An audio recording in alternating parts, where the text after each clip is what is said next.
साथियों, एक बार फिर से पुनः हमारे YouTube चैनल में स्वागत है। सादर जय श्री राम। कहते हैं जब प्रेम सच्चा होता है तो वह दुनिया की हर एक दीवार को गिरा देता है, और जब भक्ति प्रेम गहरा होता है तो राजमहल छोड़ने का भी साहस देता है।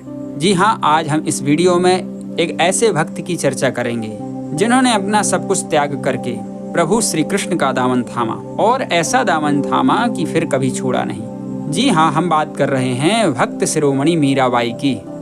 कलयुग में हुई प्रसिद्ध कवयित्री और भगवान श्री कृष्ण की परमोपासक भक्तिमती मीराबाई का जन्म 1498 में राजस्थान के मेड़ता नगर में हुआ था। साथियों, बचपन से ही इनकी आस्था भगवान श्री कृष्ण में बहुत गहरी थी। जब एक दिन इन्होंने किसी साधु से श्री कृष्ण की मूर्ति मांगी, और जैसे ही उन साधु ने उस कृष्ण की मूर्ति को मीराबाई को दिया, तो मीराबाई ने तब से ही भगवान श्री कृष्ण को अपना पति और सर्वस्व मान लिया। तभी तो वो कहती हैं, मेरे तो गिरिधर गोपाल दूसरो न कोई।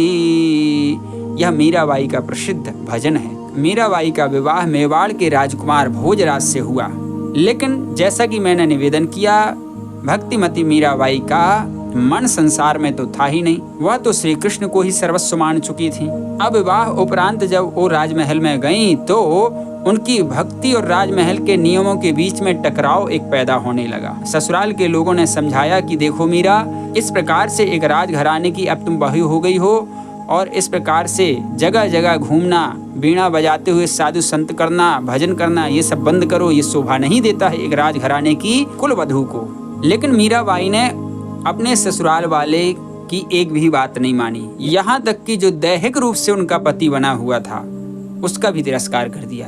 वो कहते हैं ना, भक्ति की राह में सबसे पहले विरोधी हमारे अपने जन ही बनते हैं। लेकिन मीराबाई डरी नहीं। जब मीराबाई को कृष्ण भक्ति से विमुख ना कर सके ससुराल पक्ष के लोग, तब मीराबाई को विष देना चाहा। लेकिन कहते हैं, राणा ने विष दिया मानो अमृत पिया। तो वो विष भी कृष्ण भक्ति के फल स्वरूप वो अमृत की तरह काम करने लगा। ये होती है भाइयों भक्ति की शक्ति। अटल विश्वास का यह परिणाम है कि विष भी अमृत का प्याला बन गया मीराबाई के पास। भाइयों, इससे एक बात और स्पष्ट होती है क्या, कि जाको राखे साइया मार सके नहीं कोई, वाल न बांका कर सके जो जग बैरी होए।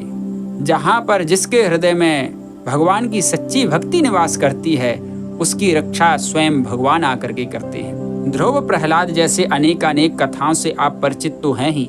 राजमहल, ऐश्वर्य, रिश्ते सब कुछ छोड़ करके मीराबाई भक्ति की राह में निकल पड़ी। वृंदावन, द्वारिका और कई तीर्थों की इन्होंने यात्रा करी। बाद में संत रैदास जी के संपर्क में भी आई।